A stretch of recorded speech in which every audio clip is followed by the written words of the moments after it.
선생님, 저는 물만 마셔도 살이 찌는데요. 저는 진짜 많이 먹는 거 없어요. 근데 살이 자꾸 찝니다. 제가 이런 분들 뵈면은 항상 먼저 여쭙는 게 한 가지 있어요.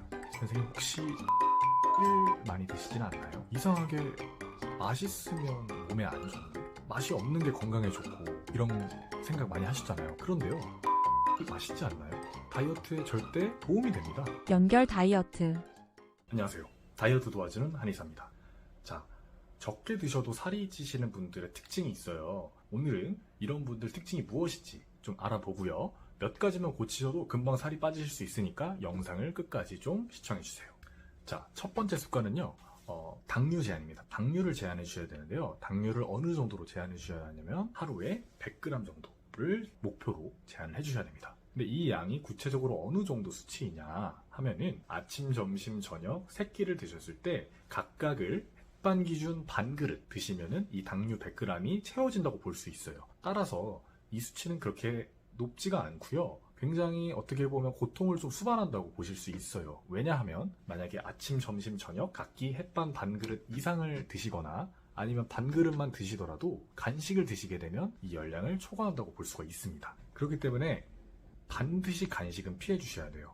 이게 당연한 얘기지만 가장 지키기 어려운 것이 됩니다. 그럼 배가 고프지 않을까요? 맞습니다. 그렇게 생기는 허기를 양질의 단백질과 지방으로 채워주는 것이 다이어트의 핵심이라고 볼 수가 있습니다. 그런데 이런 분들 많이 봤어요. 선생님, 저는 물만 마셔도 살이 찌는데요. 저는 진짜 많이 먹는 거 없어요. 근데 살이 자꾸 찝니다. 제가 이런 분들 뵈면은 항상 먼저 여쭙는 게 한 가지 있어요. 선생님, 혹시 과일을 많이 드시진 않나요? 네, 사실은요, 과일을 많이 드시면 절대 살이 안 빠집니다. 참 불편한 진실이 아닐 수 없습니다. 왜냐면 식후 과일을 포기하기 너무 힘들거든요. 아니, 과일은 비타민도 많고 너무 건강에 좋은 그런 음식 아닌가요? 왜 대체 다이어트에 안 좋다고 하죠?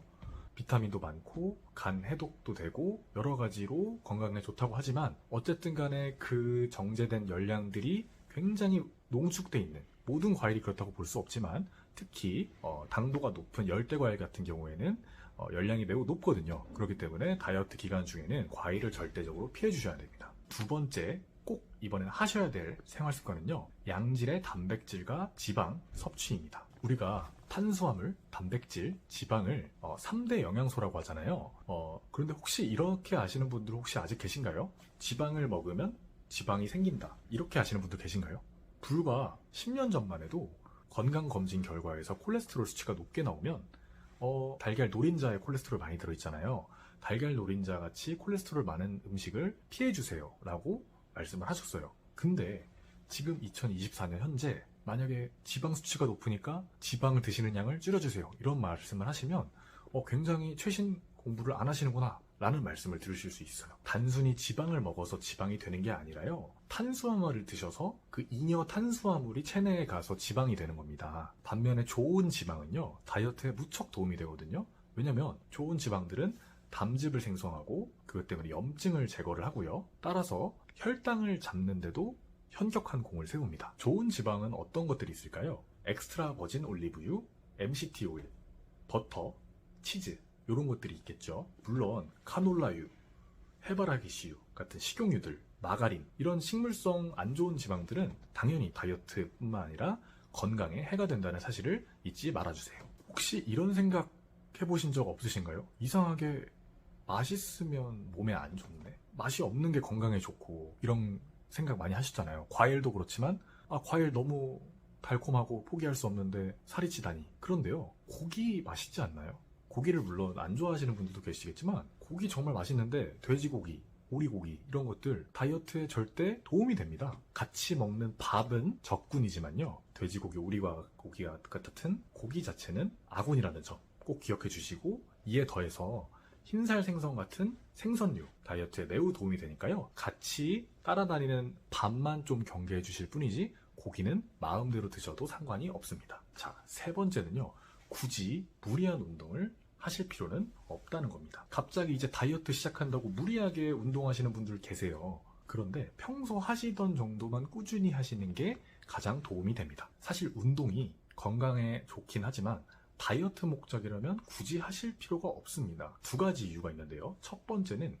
달리는 그런 칼로리가 별로 그렇게 많지 않습니다. 러닝머신 뛰어보시면 알겠지만 거기 소모 칼로리 나오잖아요. 많이 뛰신다고 칼로리가 많이 나오던가요? 소모가 많이 되던가요? 그렇지 않거든요. 그런데 그 와중에 운동을 열심히 하면 식욕이 생깁니다. 이게 입맛이 아주 군침이 돌아요. 거기다가 유산소 운동을 열심히 하고 나서 내려오면 오늘은 뿌듯해. 보상심리가 생깁니다. 오늘은 이 정도 먹어도 돼. 나 자신. 이런 보상심리와 그리고 증진된 식욕 때문에 오히려 무리한 운동은 피해 주시라는 겁니다. 두 번째는요. 외형적인 문제인데요. 운동을 하시게 되면, 특히 근력 운동을 하시게 되면요. 근육이 생겨요. 근데 솔직히 다이어트, 물론 건강 목적으로 하시는 분도 많지만 외형을 목적으로 다이어트를 하시는 분들이 많잖아요. 혹자들은 운동을 하면 지방이 근육으로 바뀐다 라고 말씀을 하시는데 사실 그런 일은 일어나지 않고요. 간혹 지방이 연소되고 근육이 생기면서 마치 이게 지방이 근육으로 변하듯이 느끼는 경우는 있을 수 있습니다. 그런데 문제는 근력 운동을 해서 근육이 붙은 상태에서 뭐 약간 요요가 왔다든지 아니면 그 상태에서 살짝 살이 또 찔 수도 있잖아요.